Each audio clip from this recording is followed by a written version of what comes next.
मेरा अधिकार है कि मैं कोर्ट के आदेश को के खिलाफ आगे कोर्ट में जा सकता हूं, और जो कोर्ट ने आदेश दिया मैं उससे सहमत नहीं हूं, क्योंकि दूसरे पक्ष को यानी कि हमारे पक्ष के लोगों को नोटिस नहीं दिया गया, उनको सुना जाना चाहिए था पहले।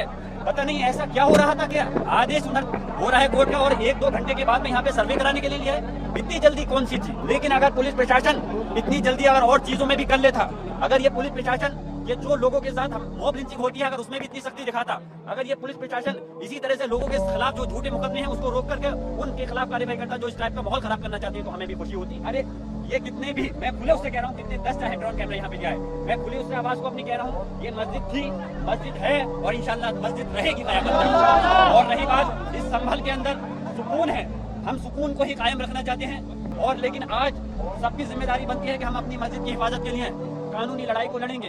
प्लेस ऑफ वर्शिप एक्ट जो कि पार्लियामेंट ने बनाया था, मैं पूछना चाहता हूं कि संविधान ये प्रदेश और देश किसी की भावना से नहीं चलेगा, ये देश संविधान से चलेगा, ये देश कानून से चलेगा। हमारी पार्लियामेंट ने प्लेस ऑफ वर्शिप एक्ट बनाया था, उसके अंदर सीधे सीधे ये है कि जो 15 अगस्त 1947 से पहले जो भी धार्मिक स्थल अपनी जगह है वो अपनी जगह रहेंगे।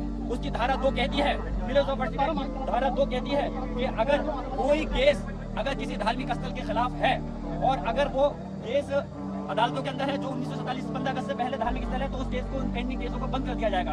प्लेस ऑफ वर्शिप एक्ट की धारा 3 कहती है कि किसी भी प्रकार के किसी भी धार्मिक स्थल को दूसरी धार्मिक स्थल में नहीं बदला जाएगा। प्लेस ऑफ वर्शिप एक्ट की धारा 5 कहती है कि जो बाबरी मस्जिद को छोड़ करके हर धार्मिक स्थल पे ये लागू होगा। तो मैं पूछना चाहता हूँ, क्या सुप्रीम कोर्ट का जो बनाया हुआ कानून है उसको मानने, सुप्रीम कोर्ट की पार्लियामेंट का बनाया हुआ जो कानून है उसको सभी लोगों को मानना पड़ेगा, चाहे हमारी मस्जिद को ये 2, 4, 5, 10 साल पुरानी नहीं है। अरे नहीं सदर साहब, मैं बात कर रहा हूँ, गलत क्या है? अरे हक कहेंगे, हम पुलिस प्रशासन सरकार से दबने वाले थोड़ी हैं। अरे हम इस देश के मालिक हैं, नौकर गुलाम नहीं हैं। हम इस देश के अंदर जब आजादी की जंग लड़ी गई थी, जब बंटवारा हुआ था, हमने इस देश को अपनी मर्जी से चुना है, मजबूरी से नहीं रह रहे इस देश के अंदर। हम इस देश के अंदर बाई चॉइस हैं, हम मजबूरी से नहीं है।